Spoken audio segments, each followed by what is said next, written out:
All right. Good morning, everyone. It is, let me look at my calendar, October 19th. And we are here at the Lighting Design Lab with Jacob Goldman to bring you some information about the Inflation Reduction Act. I'm excited because this is the first presentation we've had on this, although internally we've been talking about this a lot. So I'm going to give another couple of seconds to let people get rolled in here.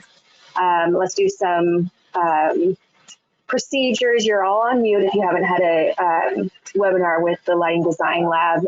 You can ask questions in a questions box. Maybe there's a little, it depends on what version you're using, a little questions bubble. Click on those and you'll be able to type in questions. If you can't see these, look for an arrow that looks like this on one of your monitors. If you've got multiple, click that and it'll slide out the toolbar.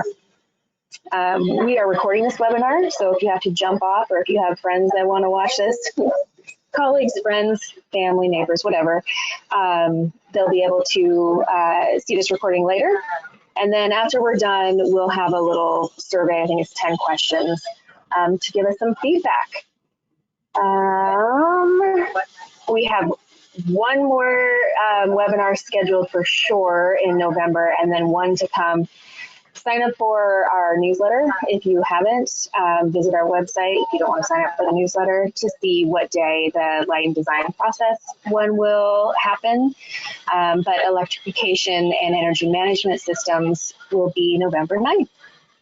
And without further ado, let me make you presenter, Jacob, and we will get rolling on Inflation Reduction Act. Okay, did you get control? Can you see my screen now? Yep, perfect. I got to get the video out of my way. Oh, gotcha. I don't want to hit the X, I don't think. Why is it not letting it minimize? Oh, no. Picking up my whole screen. I've got your whole screen. Here we go. Okay, I guess I'm just gonna have to make it small. It does, the minimize thing keeps disappearing. Oh, well. Weird. We did troubleshoot before this, guys.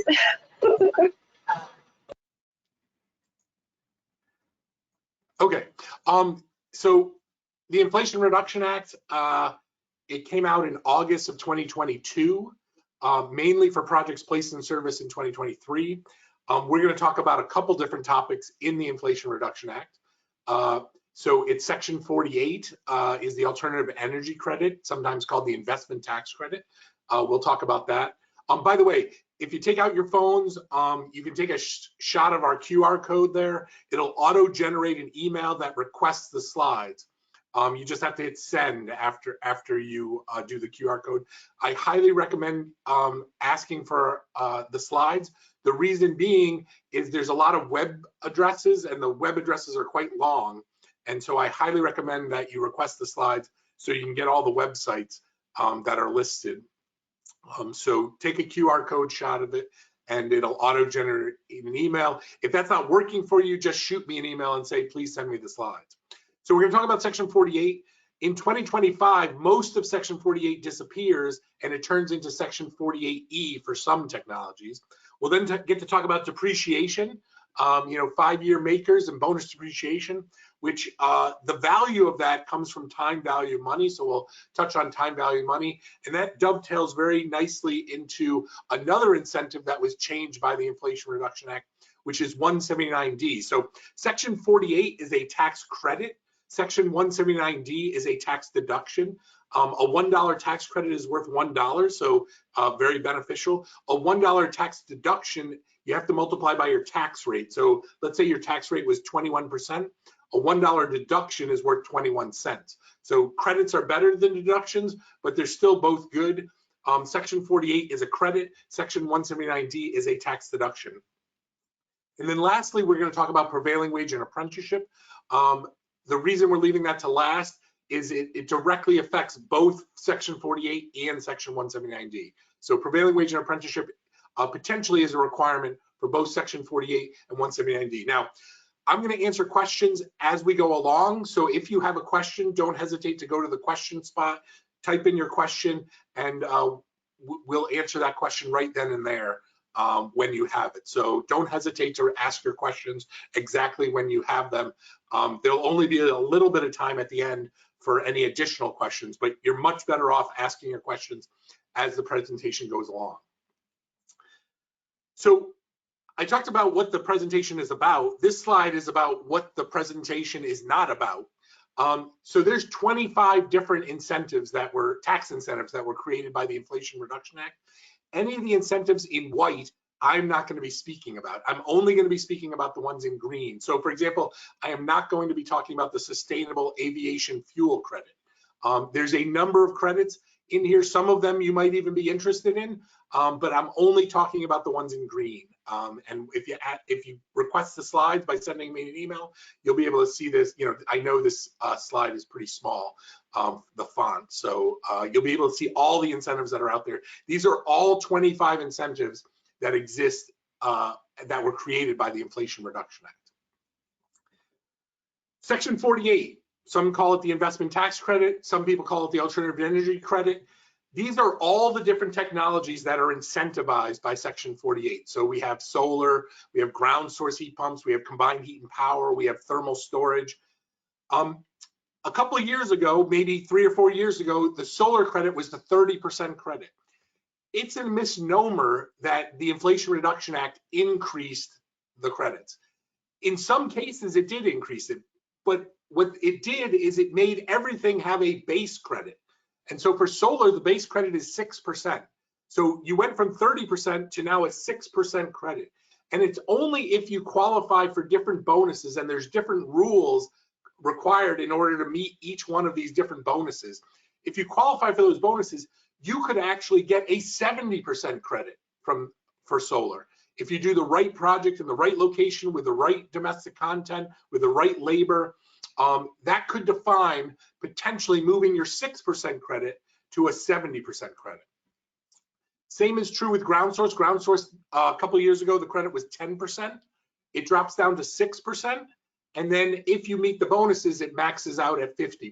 So you get a half off sale on ground source. You get a half off sale on combined heat and power. Combined heat and power had a 10% credit as well, drops down to 6%, and now potentially you can go all the way up to 50%. Now, I have 3 technologies that are in bold: ground source, combined heat and power, and thermal storage. The reason is they're in bold is they are the types of technologies that can qualify you both for Section 48, the tax credit, and can qualify you for Section 179D, the tax deduction. You can actually qualify for both, but you can't do that for solar. Solar only gets Section 48. Wind only gets Section 48, the credit. Ground source, combined heat and power, and thermal storage, you can qualify for both the Section 48 tax credit and the Section 179D tax deduction. Simultaneously, you can qualify for both. So that's why those technologies are in bold. But before we get into all the bonuses, we're going to talk about Section 6417. Section 6417 is transformational legislation. Sometimes I feel like I'm Oprah Winfrey here. You know, reach under your chairs, and if you're a not-for-profit, you get a tax credit. If you're a state or local government, you get a tax credit. If you're in the Tennessee Valley Authority, you get a tax credit. If you're tribal government, you get a tax credit. For the very first time, entities that can't qualify for tax credits are now able to get a elective pay or a direct pay in lieu of the tax credit. So all these incentives right here, you know, 50% or 30% or 40%, all these credits that are listed here, a not-for-profit will directly get a check for doing those same projects. A state or local government will directly get a check. You know, we have a lot of K through 12 schools that are doing solar projects now, and they're going to get a check for those projects once their projects are placed in service. The one group that doesn't get this incentive is federal buildings. So if you're a federal project, unfortunately, it's like moving deck chairs on a Titanic. They're not going to give money from one federal agency to another federal agency and give you a credit. So federal is out, but state and local governments for sure, and not-for-profits for sure, are now going to be able to get this elective pay, this direct pay. Now, because these entities got this special way to get the incentives, there's some additional rules and there's some additional potential haircuts. So the additional rule is you have to pre-register the project. And you might think, well, pre-register, that means before you do the project, you got to register. That's not actually true. You're actually pre-registering for the credit. So your project actually has to be done. Then you can pre-register for the credit. You'll get a registration number, and that registration number is filed with forms when you actually file. So there's a pre-registration step for not-for-profits and state and local governments now to get this incentive. In addition, there's a couple potential haircuts. You know, if you qualify for a 40% credit, but if you use tax-exempt bonds, this last one here, if you use tax-exempt bonds, then there's going to be a 15% haircut. What that means is your 40% credit will drop down to a 34% credit, a 15% drop in the credit. So 15% of 40 is 6%.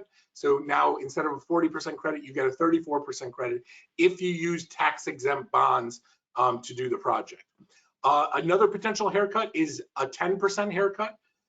There are 3 different ways you can avoid that haircut. So the first way is this bottom one. If you start your project this year, no haircut.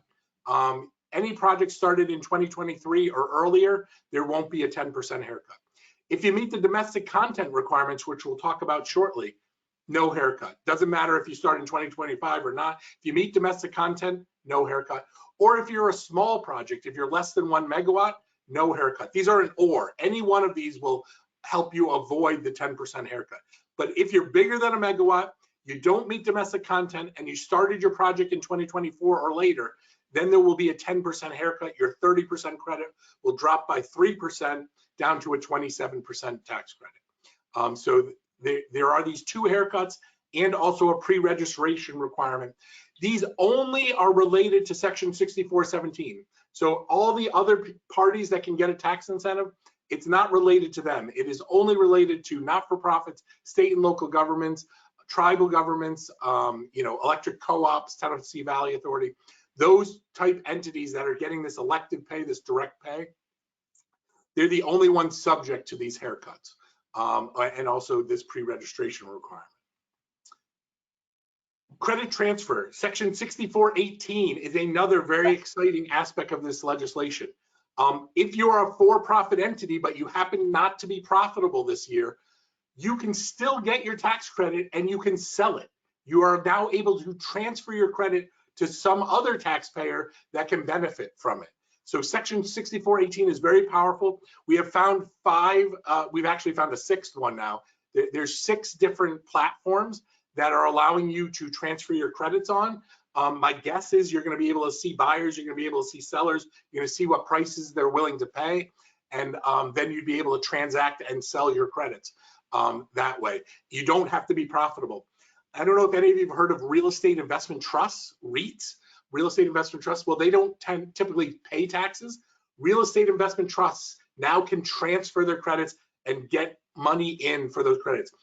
Anecdotally, we're hearing that these credits are selling for 80 cents or 90 cents on the dollar. So obviously, if you get a $100,000 credit, nobody's going to pay you $100,000 for that credit, but they might pay you $90,000 for that credit. And so it's a way for REITs and anybody that's not paying taxes at the time to take a benefit for a project that they wouldn't normally be able to benefit from because of their tax situation. 6418 is not available for government buildings and not available for not-for-profits. That's 6417. In 6418, you have to be a for-profit entity, you know, a C Corp, an S Corp, an LLC, a partnership, or, you know, an individual owning a building as a business, that type of thing. They're the ones that can sell these credits. If you're doing it on your individual house, you cannot sell the credit. But if you're doing it on your business location, if it's a business, you're able to transfer these credits. Any questions? Hey, Jacob. Go ahead. Yeah, just one request to slow down just a little bit. There's some people trying to take notes. And again, this is being recorded, so anything that you do miss, and Jacob's email address is down there on the bottom of the slide. I know I'm a processor, so don't totally freak out if you don't get all of this information while he's presenting it. Yeah, unfortunately, it's a ton of information. And so if you shoot me an email, you can get a copy of the slides, and no problem there. And also there'll be a recording of it where you'll be able to watch it again and again and again. We find that it takes 3 or 4 times of hearing it before you fully understand what these incentives are. But there's a lot of content here, and I'm trying to get it in within the hour and a half. So I apologize, I'm a fast talker. But I'm trying to get all the information. It's a bit of a fire hose. So for sure, it's a bit of a fire hose. So there's these bonuses. I kind of feel like I'm on an infomercial here. You start at 6%, but there's this 5-time bonus, and there's 3 easy ways to qualify for the 5-time bonus. The first way is if your project is less than 1 megawatt. So if you're a small project and your project is less than 1 megawatt, you can qualify for the 5-time bonus. So your 6% credit times 5 turns into 30%. So now you're at a 30% credit. But if you're bigger than a megawatt, there's other ways to qualify. The second way to qualify is you meet the prevailing wage and apprenticeship requirement. It's important for you to know that those are 2 separate individual requirements. There's a prevailing wage requirement and an apprenticeship requirement. You have to meet both of those. So if your project is bigger than a megawatt, you have to meet prevailing wage and apprenticeship to also get the 5-time bonus. The one other way you can qualify is if by chance your project already started construction before January 29, 2023. So if you have a project that's ongoing right now or just finished up, if it finished up but started before January 29th, it automatically gets the 5-time bonus. So 3 different ways to qualify for the 5-time bonus. Now, you might ask, well, if I do a ground source project, how many megawatts is it? Well, ground source isn't typically measured in megawatts. So we feel that 284 tons is the translation between megawatts and tons. So if you're under 284 tons, you're going to be able to meet the 5-time bonus. So under 284 tons for ground source and thermal storage, you'll meet the 5-time bonus. The ground source industry is advocating to IRS, and hopefully IRS will accept this guidance, that they've done some calculations that it really should be 444 tons. But until they get that guidance in writing from IRS, we're going to stand behind 284 tons. So there's a chance IRS will take the translation and move up to 444 tons. But right this second, we feel 284 is fully defendable. So that's the 5-time bonus. It takes your 6% credit, moves it up by a multiple of 5 into a 30% credit. Putting on that hat again, but wait, there's more. There's the domestic content bonus. So how do you qualify for the domestic content bonus? So first of all, it's a 2% bonus. It takes your 6% credit, adds 2 to it, making it an 8% credit. Not very exciting. But if you meet the 5-time bonus rules that I just talked about, that 2% turns into 10%. So a 30% credit now turns into a 40% credit. So how do you meet the domestic content bonus? 100% of the cost of structural steel and iron have to be domestically sourced. So it has to come from domestic sources, has to come out of the ground domestically for you to qualify. Then manufactured product, that's only for structural steel and iron. There's not a tremendous amount of structural steel and iron in most of these projects. For example, the racking of the solar panels, that is likely structural steel and iron. That structural steel and iron has to be 100% domestically sourced. 40% of manufactured product, the equipment itself, and the subcomponents of the equipment itself, 40% of it has to be produced here in the United States.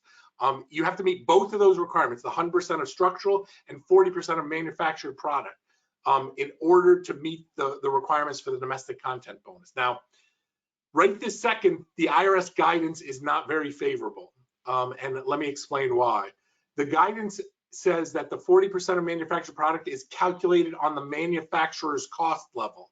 So each manufacturer, what that means is they basically have to give you their manufactured cost to you, the customer, which means they're basically handing you the profit margin. No manufacturer that we found is going to be willing to offer their clients the profit margin they're making on the products they sell you.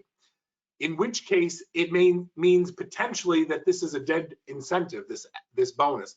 That being said, if you go to the right tax consultant, I think there's a way to calculate this using purchase price costs by meeting the spirit of the law instead of the actual guidance that exists right now. So we can do some calculations that would allow you to meet the spirit of the law, but not actually meet the direct guidance. The tax consultant would inform you that you're only meeting the spirit, you're not meeting the guidance. Do you want to go for this 10% or not? We think that down the road, IRS is going to fix this.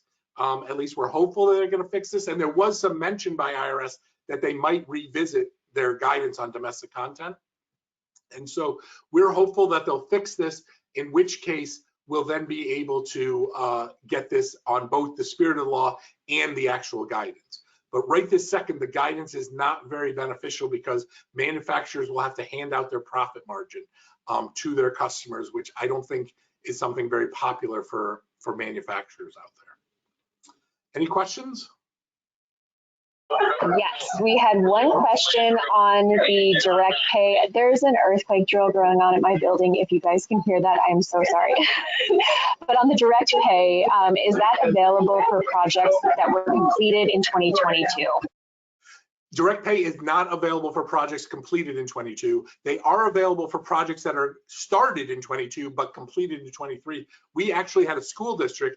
They did the solar project. They got the interconnection agreement on January 15th of 2023. They didn't know anything about the IRA. They didn't justify the solar project using these funds.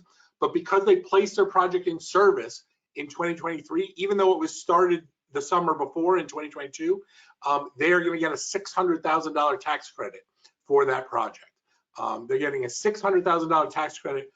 Didn't even know that they were eligible, and it's simply because they finished their project in 2023. So the direct answer to your question is projects finished in 2022 ineligible for direct pay. Projects completed in 2023 eligible, and it doesn't matter when they were started. Just have to be placed in service in 2023 or later. Any other questions? Okay. Not right now. So here we go again. Wait, there's more. There's now the energy community bonus. It's the same story. It's a 2% bonus. And if you meet the 5-time bonus, it turns into a 10% bonus. So you start at 6%. You get the 5-time bonus, you're at 30%. You do domestic content, you're at 40%. You're in an energy community, you're at 50%. It's a half off sale on projects, a half off sale. So how do you qualify? There are 5 different ways to qualify for the energy community bonus. Unfortunately, IRS was not able to figure out a way to locate the 5th way, this one down here. And therefore, until they find a way to locate how you qualify using this method, it's not an option for us. So really, there's only 4 ways to qualify. So the first one I call the Joe Manchin bonus. The reason being, if you're in a census tract or adjoining census tract where a coal mine was closed since 2000, well, Joe Manchin is from West Virginia. Most of West Virginia is covered with closed coal mines from a census tract and adjoining census tract basis. So almost any project in West Virginia is in an energy community.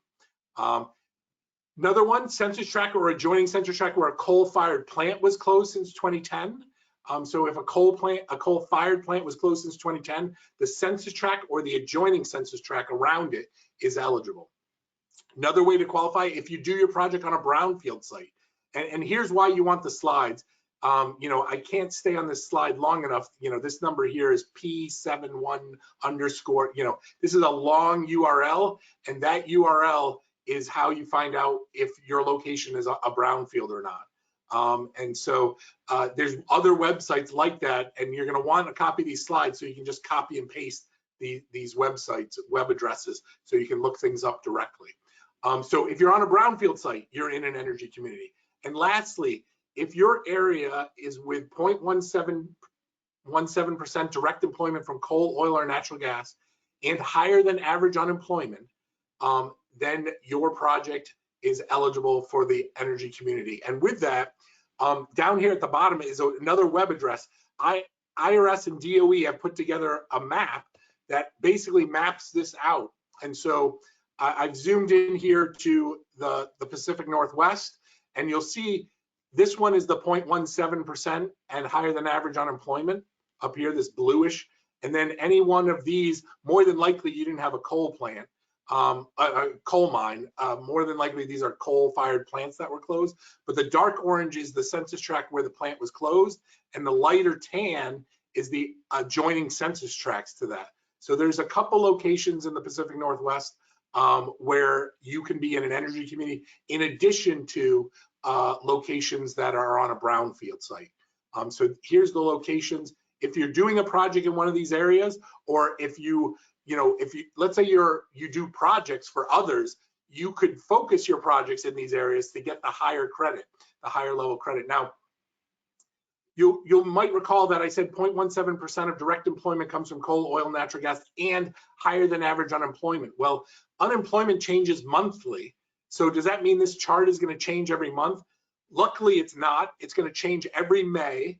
So if you start your project and your project is in the bluish purple area when you started your project, you're grandfathered in, you get the energy community bonus. If subsequent to that, unemployment drops in that area and therefore it's no longer blue or purple, then you're still good.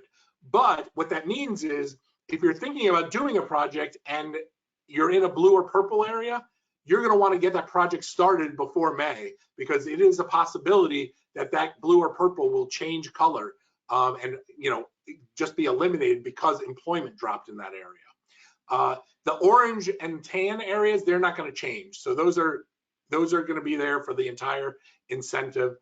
Those won't change. But these, every year, the bluish purple areas will change. And if you look at the US map, sometimes it's going to be bluish purple, and if employment changes in that area, it'll no longer be blue or purple.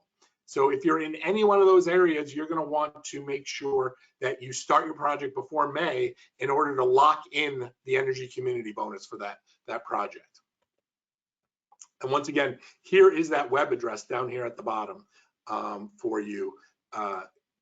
So if you ask for the slides, you'll be able to get that web address. And by the way, you can actually type in an address in this corner over here. There's a little search, and you can just type in any address, and it'll zoom all the way in. You'll be able to see your building and see, like we've had projects where it was across the street was an energy community, but the location of our project, unfortunately, was not in an energy community. So it can be as bad as just across the street qualifies and your project doesn't qualify, or vice versa. So you should definitely just type in your address to find out for sure if your project is in or out of the energy community. Jacob, we have a question on what's the definition of the start of a project? Yeah, so there are two ways to define start a project. One is called a safe harbor. So the safe harbor is the owner of the equipment expended at least 5% of the equipment costs, and also there was continuous activity at the project site. So you have to have both of those conditions, and then once 5% has been expended and you have continuous activity, then that's start of construction. That's called the safe harbor. The other way is that you are doing activity, construction activity at the site, and you then have continuous activity after that. But it does not include things like permitting, design. It doesn't even include site preparation. You actually actively have to be working on the project. Now, for example, let's say we're talking about a solar project that you're putting on a new building. It is not when you dig the foundation for the building. The foundation is not a credit eligible item. The solar panels and the racking and the alternator are the inverter, sorry. The inverter, the racking and the panels are eligible project costs. It's when you start working on that portion of the project, not when you started digging out the foundation. That's not start of construction. Start of construction for a solar project is when you start construction on the solar project. So you might be better off with the 5% safe harbor and buy those panels and work up the electrical work that you need to do, and then you qualify through the safe harbor method as opposed to the construction and continuous continuous activity. So that's the definition. There are, if you're really interested in the topic, shoot me an email and I'll send you the actual code where they give examples and all sorts of different things on the definition of start of construction. But yes, it is kind of a contentious issue out there because they're, obviously you're going to want to get your project started in time, potentially defining whether you get a higher level of credit or not. So great question. Any other questions? Nope, that was it. Okay. So this next credit, wait, there's more. There's one other credit bonus here. It is the low income bonus. This low income bonus, though, is different than the other bonuses. The reason it is different, A, it's not for all the different technologies. It's only available for solar, wind, and battery backup of solar and wind. It's not available for any of the other technologies. And the other difference is this one you actually have to apply for.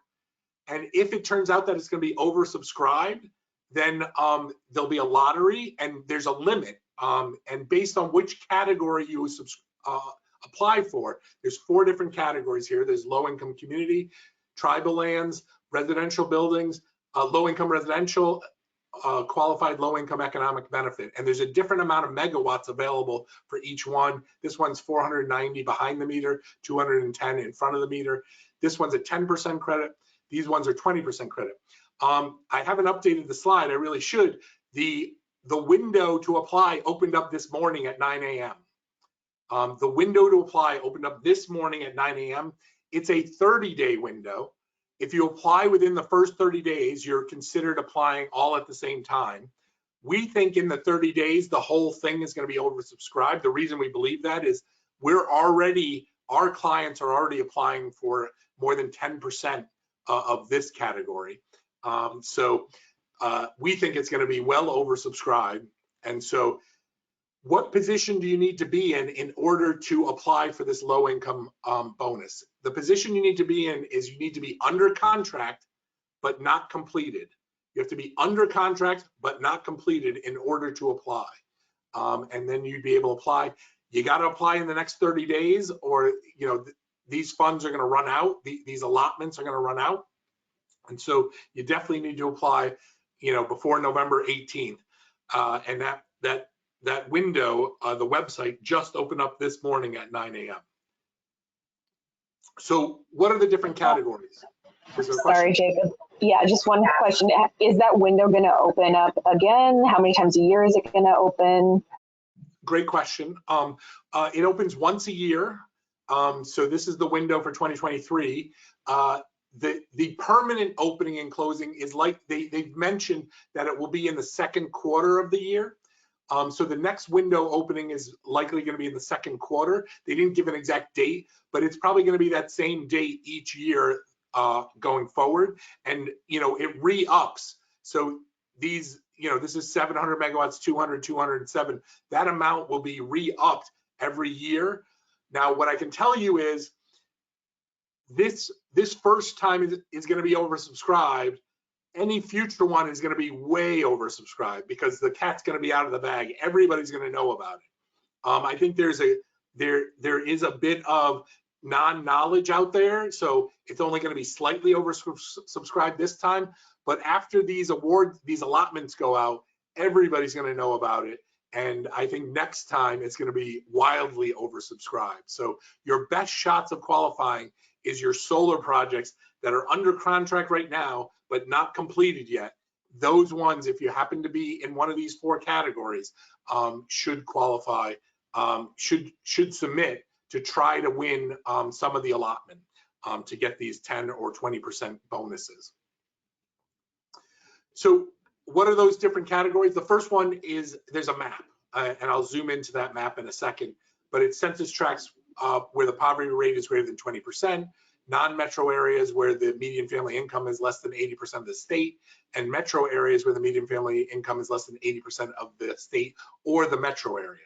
So those are the way the map is created, and I'll show you that map. Actually, I'll show you that map right now. So the map for that is also that website. I provide a website. Where did I provide? I provide it down here at the bottom. I also provide it here on the next slide. So if you ask for my slides, you'll get all these web addresses. So here's that map. If you were to zoom into Seattle, anything in the green, purple does not qualify. Anything in the green qualifies. So if you're in a green area, you qualify for the low income, for the eligibility to apply for the low income bonus. And so you can see the areas of Seattle. Unfortunately, we have a lot of low income areas in our country, but it's good that there's these incentives out there to bring alternative energy items into these areas where maybe they've been historically underserved. So there's this bonus, and this is category 1. So this map only shows category 1. It does not show other categories. And just to zoom out, you can see kind of the rest of the map, where there's these bonuses. And once again, there's this magnifying glass on the upper right-hand side. You can just type in an address, and it'll zoom all the way down to the street level, and you'll be able to see if you're in or out of the incentivized area for category 1. Category 2 is tribal lands. So if you're on tribal lands, you can apply. There's 200 megawatts available for the allotment on tribal lands. And then category 3 is qualified low-income residential buildings. There is a list that's 2 pages long of different affordable housing programs that are eligible. So if you're doing a project that benefits equitably among the occupants of those affordable housing units, those projects can get a 20% credit.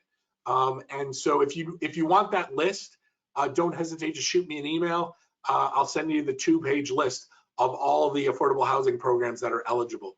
But once again, to apply, you need to be under contract but not yet completed in order to apply for that low-income residential buildings. And then lastly, if you're doing a project for qualified low-income economic benefit projects, the electricity produced has to be provided to households with an income less than 200% of the poverty line, or households where the electricity produced is provided to households with income less than 80% of the area median income. So if you're doing a project and you're providing it to households in these categories, you can apply for category 4. You can only apply for one of the 4 categories. You can't put it, like if you qualify for multiple categories, you can't put it in for each of those. What I would tell you is this is going to be the most oversubscribed. The category 1 is going to be the most oversubscribed. The reason being, if Google is in one of these green areas, Google can apply for this incentive. So that it's less structured on who's able to apply for these. So we think this category 1 is going to be way oversubscribed. We think tribal lands is going to be, oversubscribed as well. They only have 200 megawatts available to them. It's these 3 and 4. I don't know which one's better, 3 or 4. Maybe 4 because of the higher number of megawatts available. My guess is they might change these allocations in the future, but right now, this year, this is what the allotments are going to be, the allocations of them. So I can't reiterate this enough. The window to apply opened up today at 9 in the morning. You have 30 days to get your application in, and you're going to want to get that application in. We could assist you if desired, but you could do it yourself as well, or hire somebody else. But you should get your applications in if you're under contract but not completed. That's the key. You want to be under contract but not completed. That would allow you to apply for these very valuable extra bonuses that go on top of all the other bonuses that I talked about already. So it goes on top of it. So what does that mean? So for solar, that means you take a 6% credit. You qualify for the 5-time bonus, it turns into a 30% credit. You qualify for domestic content, it's a 40% credit. You qualify for energy community, 50% credit. You qualify for category 3 or 4 of the low income, 70% credit. If you do the right project in the right location with the right labor, the right size, with the right domestic content, you can qualify for up to a 70% credit for solar. Tremendous discount on the price of solar, 70% credit. Ground source, CHP, and thermal storage, they don't have the low income bonus, so they max out at a half off sale. Thermal storage didn't have a credit in the past. They were able to justify projects for thermal storage with a 0% credit. Imagine how much thermal storage can be justified with a 50% credit, or even just a 30% credit. So very powerful legislation for incorporating these new alternative energy credits into your projects. Now, ground source, for example, I present at a lot of ground source conferences. The presenter right before me, their presentation was titled worst to first, saying that they were the highest first cost and now they're the lowest first cost. Now, it might be a little bit of an exaggeration, but from a lifetime cost standpoint, a 30, 40, 50% credit is definitely driving down the price for implementing a ground source project. And the lifetime energy savings is tremendous for ground source projects. So we're seeing the penetration of ground source projects dramatically enter the marketplace because of these high levels of credits, 30, 40, 50% credits. So very popular to now consider ground source. Think about that presenter, worst to first. They're coming close to being the cheapest technology to install in your building if you get all these bonuses and get these tax incentives. We have one question, and another one's coming in. Along with definition of starting a project, how do you define, or how do they define the completion of a project? Yeah, so it's placed in service. It means it's operational. It's depending on the type of project you're talking about. It's similar to a tax guidance on when do you start depreciating that asset. So oftentimes you do build a building, when does that asset get depreciated? So it's that same level of concepts. It's called placed in service. That's when you would start depreciating the asset. That's also the time that the project is completed, when it's operational, when it's functional, when it's running. You said there was a second question potentially? I think that maybe it was an extension of that first question. Like, I think the example was like, what if I want to add some paint to the solar pane frames?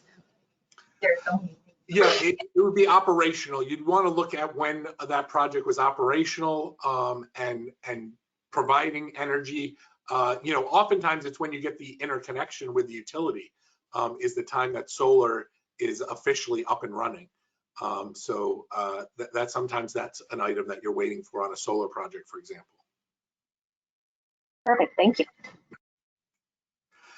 So Section 48 in most cases disappears at the end of 2024. When I say most cases, ground source is the only technology that stays in Section 48, stays in Section 48 all the way out to 1/1/2035. Everything else sunsets, it expires for projects that get started in 2025.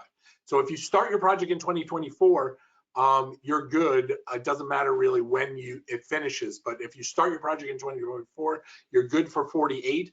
But if you start your projects in 2025, you have to be using 48E, and some technologies are not going to be incentivized starting in 2025. So conventional combined heat and power, where you're using natural gas to create electricity and steam, that sunsets. There is no more credit for projects started 2025 and later. If you're using some technology that is clean, some sort of biogas, for example, then CHP continues. But otherwise, it dies. You want to start your CHP projects in 2024. Solar, wind, battery storage, thermal storage, geothermal, where you're making electricity from steam from the ground, those technologies definitely qualify for 48E, which is the Clean Electricity Investment Tax Credit. 48E is going to be around for a good long time, at minimum out to 2032. But based on greenhouse gas drops for production, they might limit this at some future date. But we have good legislation at minimum until 2032.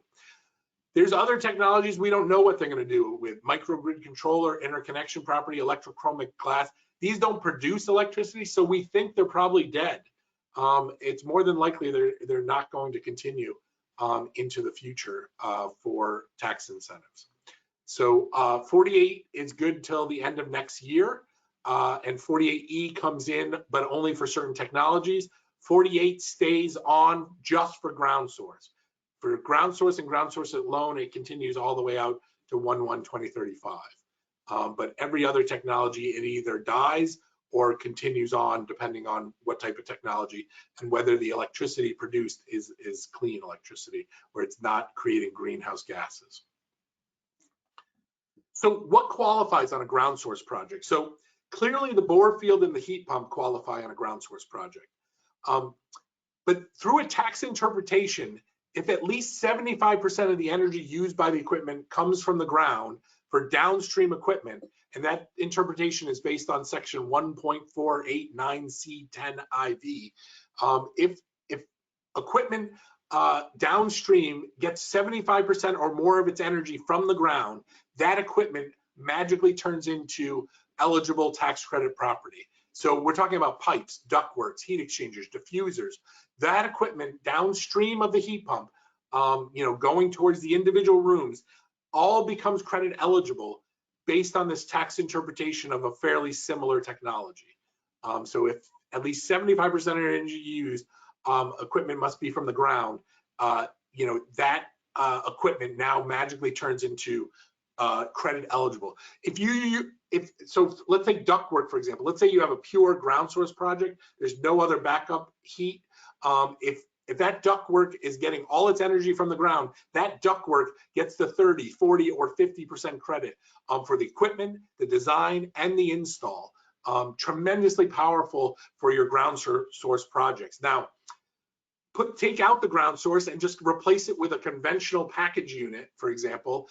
Now that ductwork is not eligible for credit, no credit whatsoever.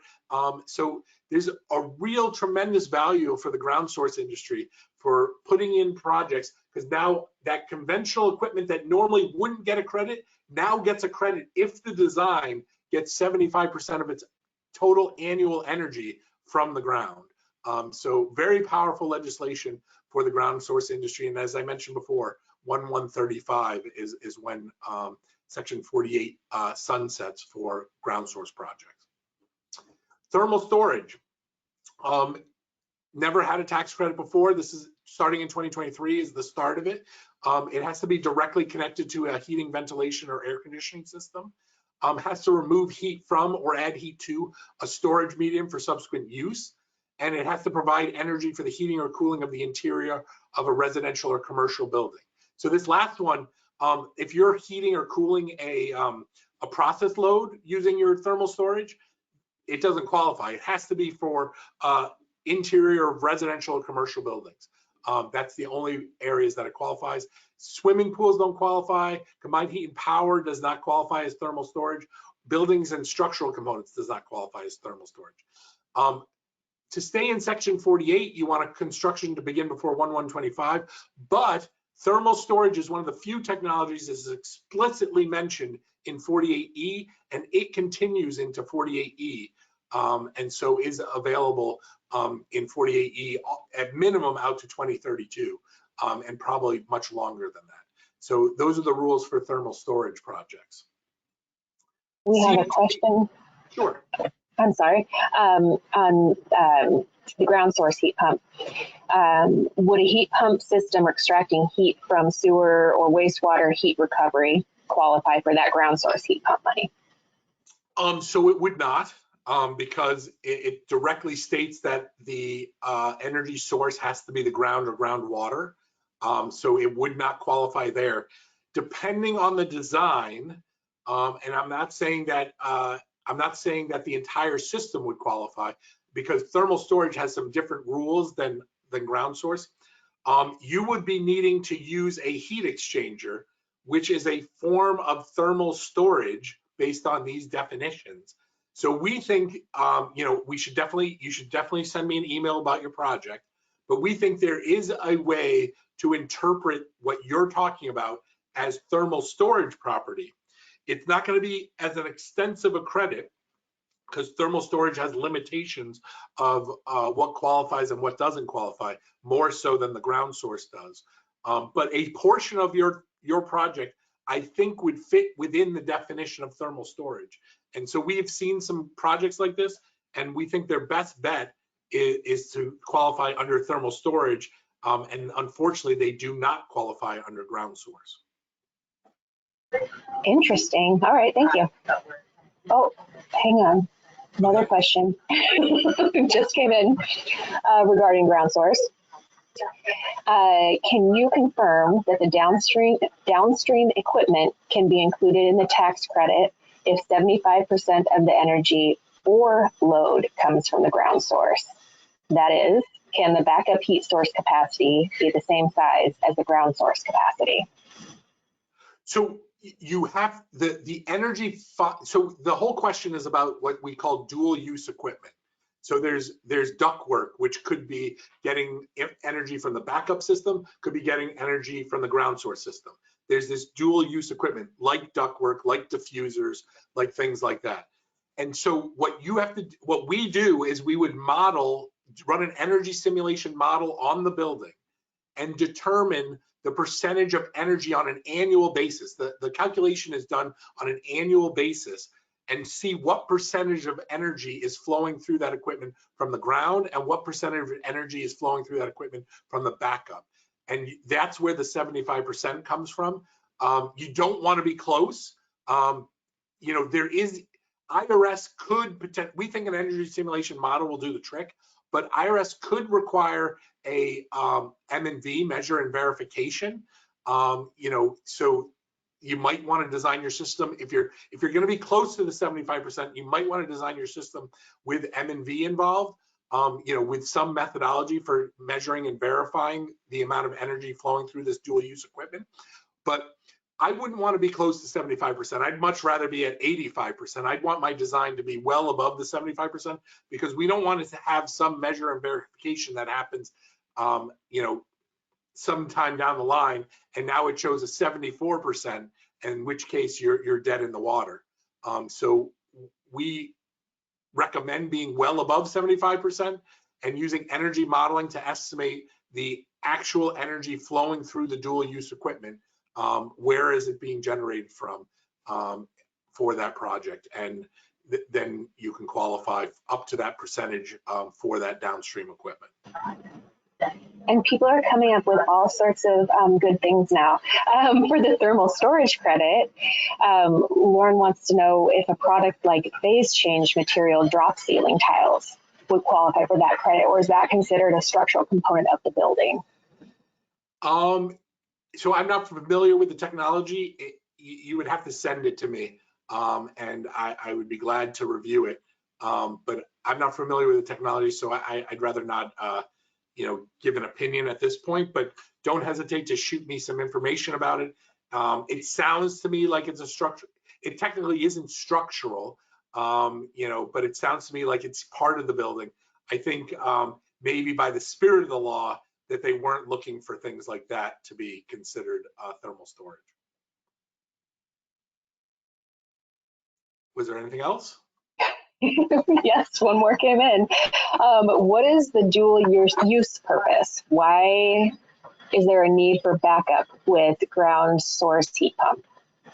Yeah, by the way, there's lots of ground source projects where there's no backup. But places that get really cold, a lot of building owners get a little bit nervous that will the ground source actually work when I'm at -10 degrees or -20 degrees. I do know that my understanding is that it does work, but I think lots of building owners like to have the extra protection of a backup or an emergency system to back up the ground source system in those cold areas. I'm not an expert in designing ground source, but I definitely know that many projects have some sort of additional system. And it doesn't have to be a natural gas, it can be an electric backup as well. So it could even be an air source heat pump, but once again, air source heat pumps would have the same potential issues. So it is not uncommon in ground source design to have an auxiliary system installed as well in the event of failure. I would say consult your designers. They would be able to give you a better answer than I probably just did. All right, thank you. We're good to go. Okay, combined heat and power. How do you qualify for combined heat and power? So first of all, if you're a big project, if your combined heat and power is over 50 megawatts, there is no investment tax credit available. If it's between 15 and 50, you actually have to do a haircut to your credit. So let's say you were at 30%, 30 megawatts, 15 divided by 30 is 50%. You'd have to reduce your credit by half.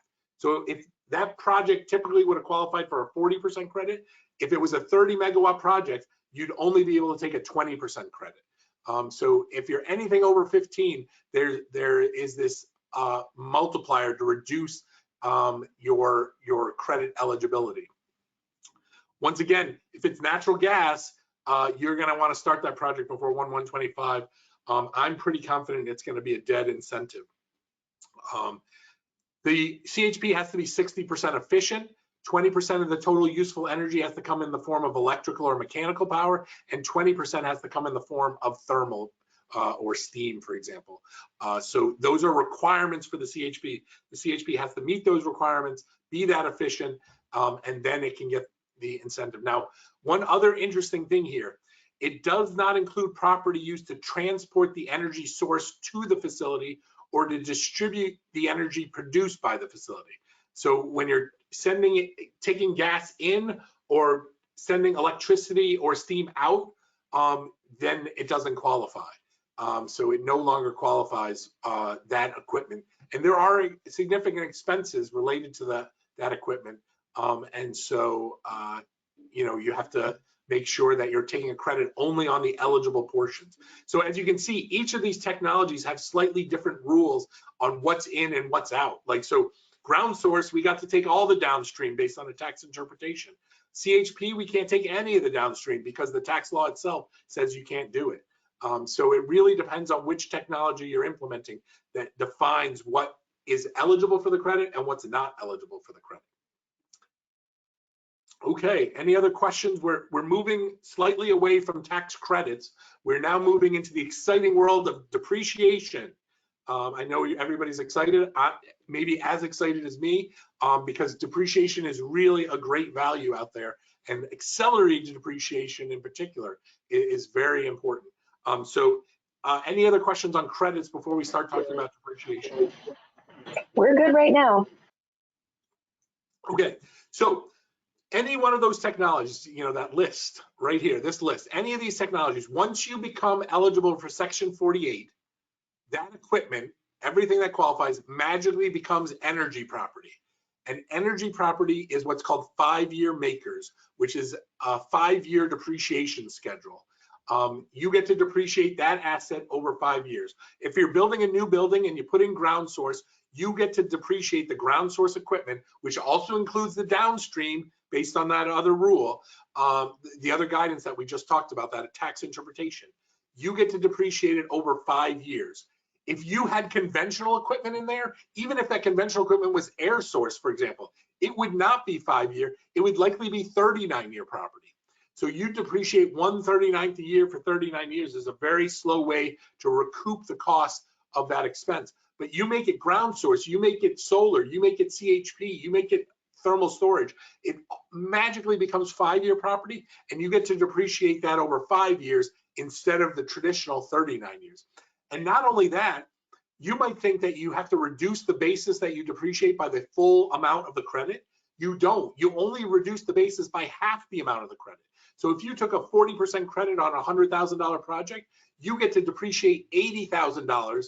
You might think you should only be able to depreciate $60,000, but you get to depreciate $80,000. Tremendously valuable that you get to depreciate kind of this extra half of the credit eligible expenses. So very valuable, but it doesn't end there. The story doesn't end there. There's something called bonus depreciation. In 2022, it was 100% bonus.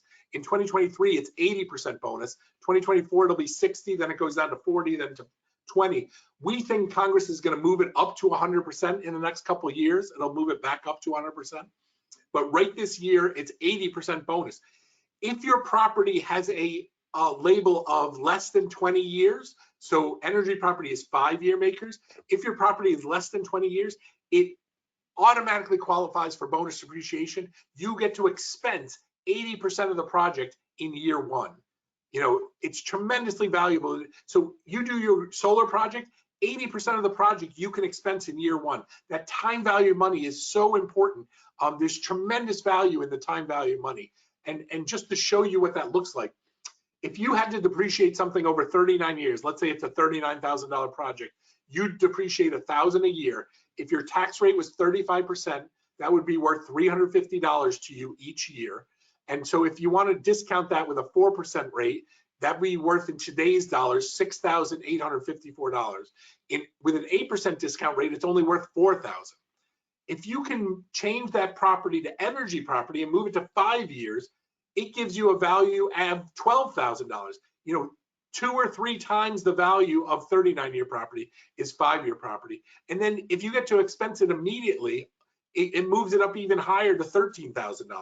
So that's the time value money, is that value that you're getting by moving something from a slower depreciation schedule to a much faster depreciation schedule. That's where all the value comes in on the depreciation side. So the story doesn't end with just the tax credit. That equipment automatically becomes favorable depreciation, and so there's another value out there, and you get to get both of them. You get the credit and you get the accelerated depreciation. Now, obviously, for not-for-profits and state and local governments, there's no need for any of this. There's no value there. But for your commercial clients, for commercial projects, there's tremendous value in being able to accelerate the depreciation. And so that's on top of the tax credit already. So you get to double dip both of these, accelerated depreciation and the tax credit. Very valuable for just helping you justify the economics for a project.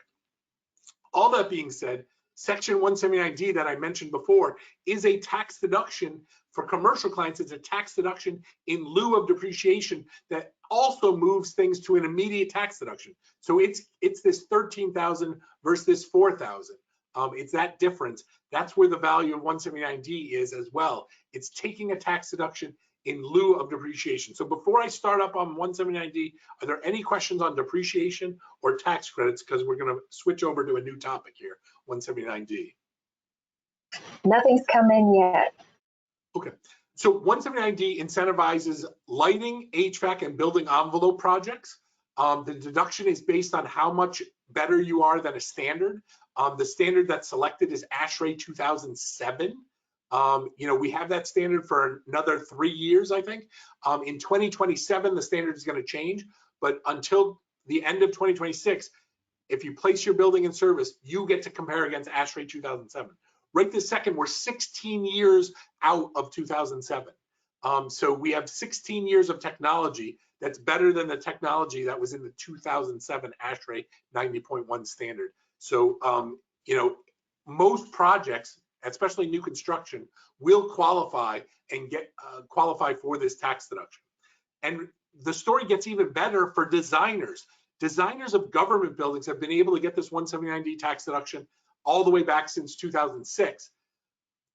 In 2023, the rules change, and now there's more building cases where designers are the only party that can get the tax deduction. But designers can only go back 3 years. Commercial building owners can go back all the way to the beginning to 2006. So if you did a new construction and it was somewhere between now and 2006 and you never took your 179D, you can actually go back, get that tax deduction, and put it on an upcoming tax return. You can put it on an upcoming tax return. You don't have to amend tax returns. For designers doing government projects, and you'll see the other building category shortly, those designers can only go back 3 years. They have to actually amend the tax return in order to get that. We've done 16,000 buildings across the country, and for 179D, that's what we started our business on, was 179D. And in 2023, starting in 2023, the Inflation Reduction Act made significant changes to 179D. The first change I've alluded to is for the designers. Not only are designers the only party that can get the tax deduction for government buildings, but now they can get it for not-for-profits, they can get it for instrumentalities, and they can get it for tribal governments. So designers are the only party that can get the tax deduction for government and not-for-profit projects. Very valuable for those designers. The deduction used to be 60 cents for lighting, 60 cents for HVAC, 60 cents for envelope. Do all of it together, $1.80. It increased by inflation a couple times. So now in 2022, it was $1.88 was the maximum. The rule set has completely changed on how you qualify. You can no longer qualify just for lighting, just for envelope, just for HVAC. It's more holistic. If you do a lighting project, for example, you have to model the lighting project with the pre-existing HVAC and the pre-existing envelope, and that building has to be better than the standard. You can't isolate just lighting from just HVACs from just envelope anymore. The deduction went down, so it was $1.80. It dropped down to 50 cents to $1. But here we have that 5-time bonus again. If you meet prevailing wage and apprenticeship, the 50 cents goes to $2.50, the $1 goes to $5. So the 5-time bonus exists in the inflation in 179D as well. So if you meet prevailing wage and apprenticeship, it could be a $2.50 to $5, and it's already increased by inflation. I can't remember the exact number, but it could be like $5.36 now. Something like that is the upper range of the tax deduction. So how do you qualify? You model the entire building as it is post-project. If it's 25% better than that ASHRAE standard, you get the minimum, you get the 50 cents or the $2.50. If it's 50% better, you get the $1 or $5.30 some odd cents. If you're anywhere in between, you're in between. But you have to model the entire building now, which means for those retrofit projects, we need a lot more data. We need a lot more data for the retrofit. New construction, works perfectly. You get to compare against 2007. Most new construction projects are 25% better than 2007. So most new construction projects are going to qualify for these tax deductions. Another change, retrofits and retrofits alone have another way to qualify. So you can go the modeling method where you model against ASHRAE 90.1, or you can use EUI. You can get the EUI pre-project. You get those energy bills, 12 months of energy bills prior pre-project, 12 months of energy bills post-project. You compare the energy use intensity pre-project to the energy use intensity after the project. If you're 25% improvement, you get the minimum, 50% improvement, the maximum, anywhere in between, you're in between. So retrofits and retrofits alone have this added way to get tax incentives.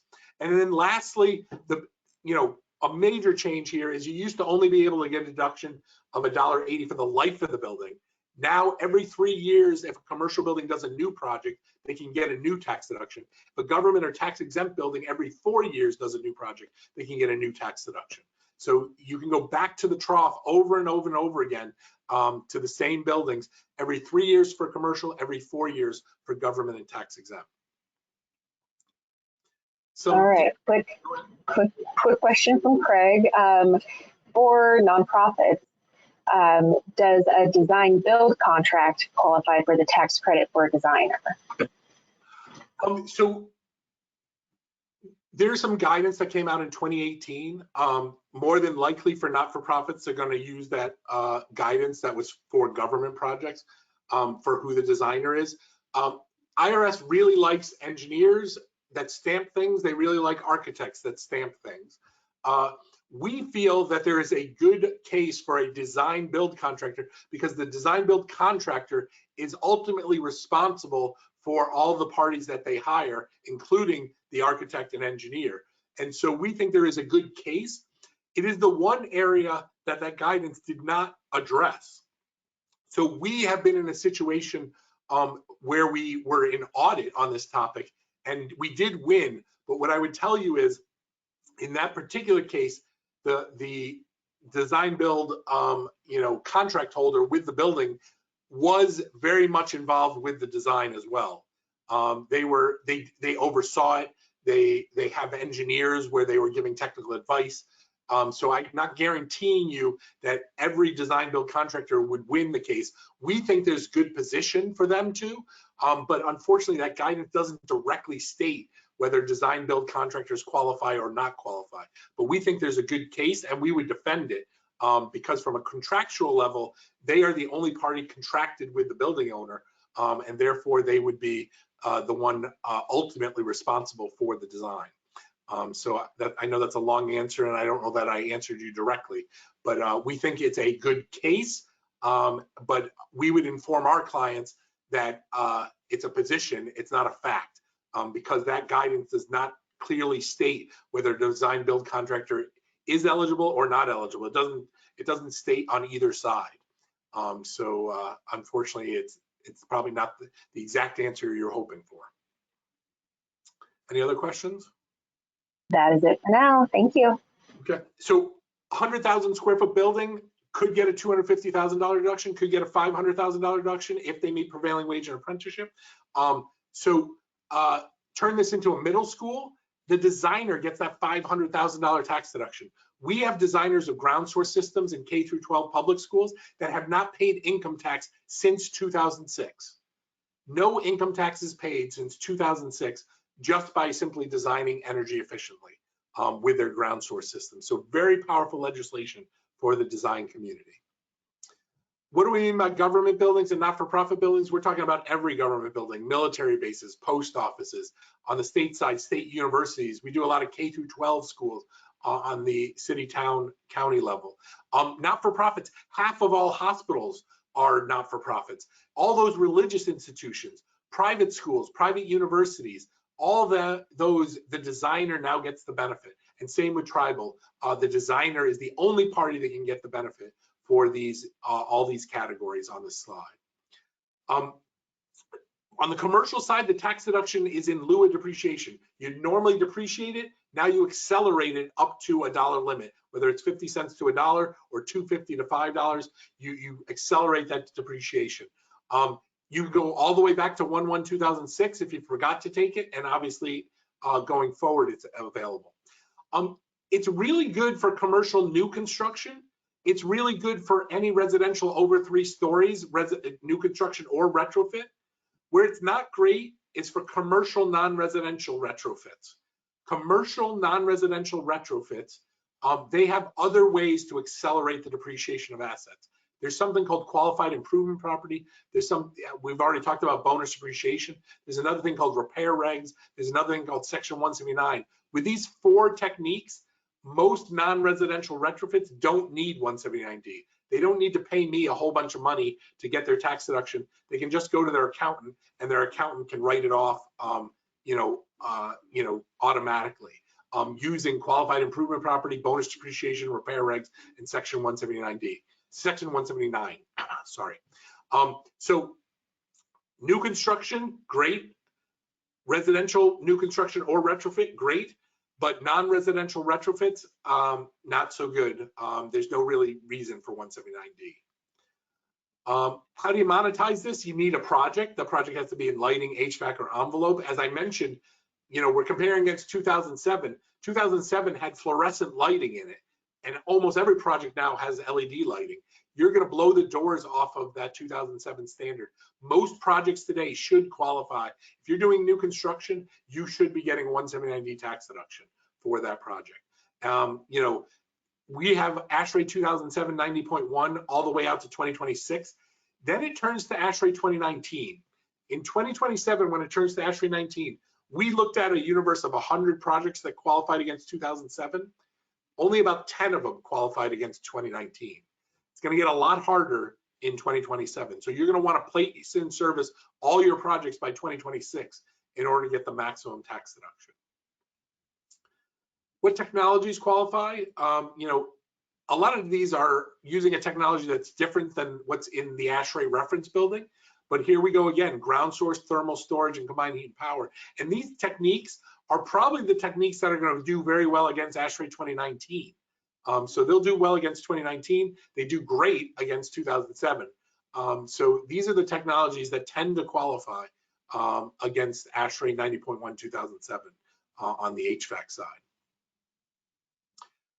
We need data to run an energy. I don't know if any of you have run energy simulation models, but to run an energy simulation model, typically we're looking for architectural, electrical, mechanical, plumbing drawing sets. We're looking for specification sheets for the lighting equipment, specification sheets for the mechanical equipment, the spec sheets for them. We need R values, U values, window to wall ratios. There's a lot of data required in order to model a building. If you have a retrofit project and you want to go that alternative method, we're looking for 24 months of energy bills pre-project, 12 months of energy bills after the project, and all the energy bills during the construction for those retrofit projects. Just to reiterate, government and tax exempt buildings, new construction and retrofit, the designer gets the benefit. Residential greater than 3 stories, new construction or retrofit, perfect. Commercial, it's just new construction. Retrofits have other ways to accelerate depreciation. So to get the 5-time bonus for 179D, to get the 5-time bonus for Section 48, you have to meet prevailing wage and apprenticeship requirements. So you can look up the prevailing wage. Those are two separate requirements. There's a prevailing wage requirement and an apprenticeship requirement. You can look up prevailing wage at this website. You just put in where the project is and what type of project, and it'll tell you the prevailing wage for different trades. If a certain trade that you're using is not listed, you can get a wage determination by sending an email to this email address here. That wage determination has to have all this information on it, and then you can get a wage determination on what prevailing wage you need for that particular trade. You're going to need to save records. So there's something called certified payroll. Certified payroll looks like it's the document that's going to give us all the records that we need to prove out that prevailing wage was met. And you're definitely going to want to have that to prove out that you met the prevailing wage that's listed here in www.sam.gov. So you're going to want to go to that website, find out what the prevailing wage is, and make sure that you're paying in excess of that prevailing wage. But that's only half the requirements. That's the prevailing wage requirement. You also have to meet the apprenticeship requirement. So if you started your project before 129, don't have to meet any requirement. But any project started after 129, 12.5% of total labor hours have to come from apprentices. If you start your project in 2024, 15% of total labor hours have to come from apprentices. There's also something called the apprentice to journey worker ratio. That has to be met on a daily basis. So these numbers are kind of the floor. This ratio is kind of the ceiling.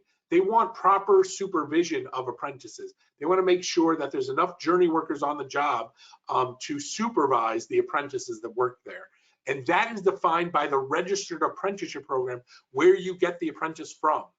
Now, if you're getting apprentices, they have to come from a registered apprenticeship program.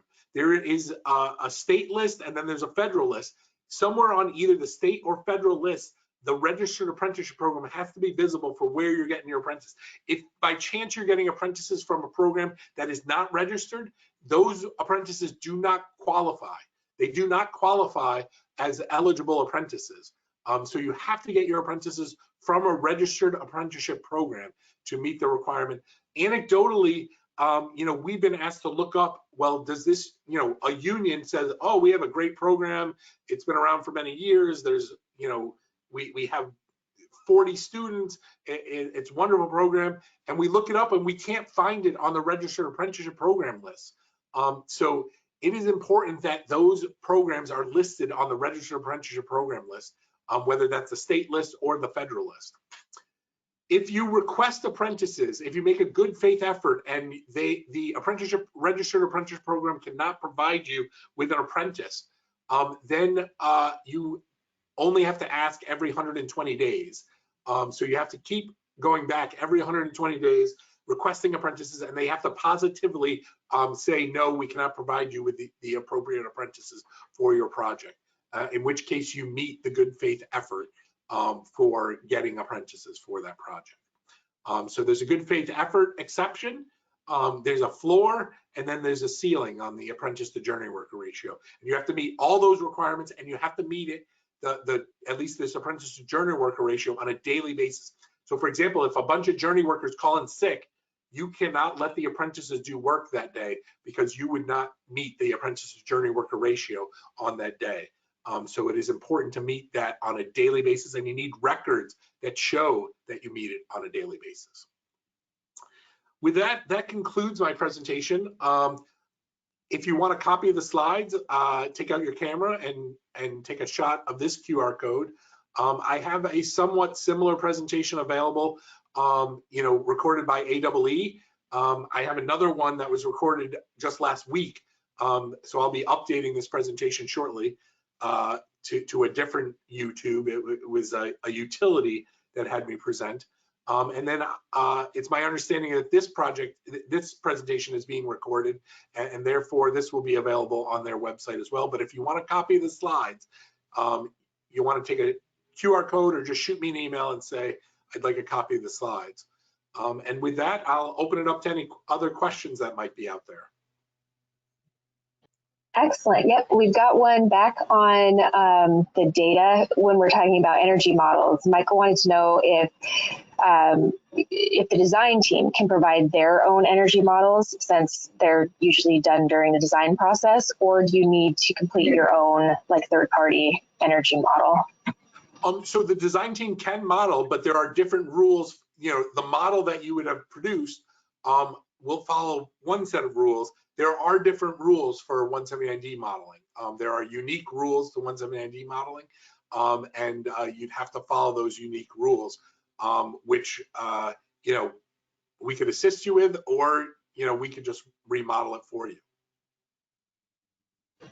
And are those modeling rules somewhere in the links that you've provided, or there's guidance. NREL, the National Renewable Energy Lab, I think, has issued guidance on modeling for 179D. Excellent, good. I hope that answered your question, Michael. We don't have any other questions right now.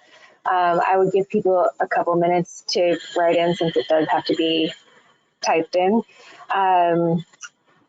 Let's see. Thank you, Jacob, for the presentation. Jacob's out in New York, so he's doing this on his lunch hour for our West Coast time. Go ahead and write in any last questions you have. We've still got a few more minutes. And Jacob, you've given this presentation 100 times, you think, you said? I think probably on the order of 100 times. Oh my gosh. Something like that.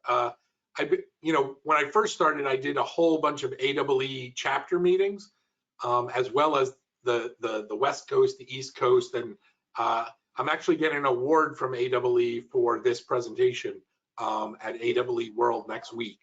So this presentation is award winning. Yes, you guys just witnessed an award-winning presentation. Yes. And Jacob, did you start out in energy, or did you start out in like tax law or something? So out of school, I was a chemical engineer. So I did chemical engineering for about 3 years. Then it's been a long, strange trip. Then I traded the stock market on my own for 10 years. And then I got into tax. So I'm kind of the embodiment of the engineer and tax embodied all in one person. Yeah. Oh, okay. I've got a question. This person works for Sound Transit in Western Washington. That's, you know, our transit system around here. Can you summarize the options governments should pursue? How many minutes do we have? So clearly, and by the way, I didn't emphasize this. If you go way back in the presentation to this slide, I'm not saying all 25 of these incentives are available to governments and not-for-profits, but there is a list of probably 8 of these that is available through section 6417 goes beyond just section 48. It allows governments, state and local governments and not-for-profits to get other credits. So for example, there's a credit I know that many people are interested in, which is this 30C, which is electric charging stations. So if a school, for example, did an electric charging station, the school could get the credit for that. It's another one that's swept into that 6417. So a number of these, it's on the order of about 8 of them are available for state and local governments and not-for-profits to get the elective pay or the direct pay, you know, for those technologies.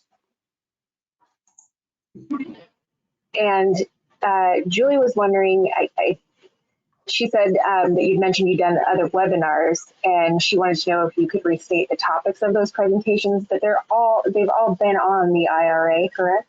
Yeah, they're all on this topic. Yeah. That is Jacob's business. Award-winning at it too. Unfortunately, I saw the award-winning schedule. There's like 100 award winners, like 3 hours. I'm hoping I get called first. And free dinner, maybe. It said snacks. It's scheduled at 3 o'clock. And Okay. limit your comments to 2 minutes. Oh gosh, So, 100 yeah, there's like at 2 100 minutes. award winners. It's award winners from all the different regions. AEE is a international. You know, I don't know that they're all going to show up. Right, but right. there's like 10 categories for each region, plus the national categories. So that's how it gets to 100. All right, I'm going to take over presentation just really quick while everybody's thinking of questions to remind y'all in our territory that City Lights got some increased incentives right now that you could stack on top of these. So don't forget about these incentives for your projects, and get a whole bunch of new things going with the IRA incentives or the credits and City Light incentives. I don't have any more questions right now. We can call it good. Okay. Everybody's got your email, I think. And did the recording occur? Were you successful? Okay. Yes. Yeah. Or should I start over? Please start over. We've got 4 minutes. All right. Thank you so much, Jacob. That was a whole lot of information. I'm glad it was recorded. And like we mentioned before, this recording will be up on the Lighting Design Lab website in about a week, where you can pause, take notes, click links, all that good stuff. Gotcha. Well, thank you for having me. Yep. Have a great day.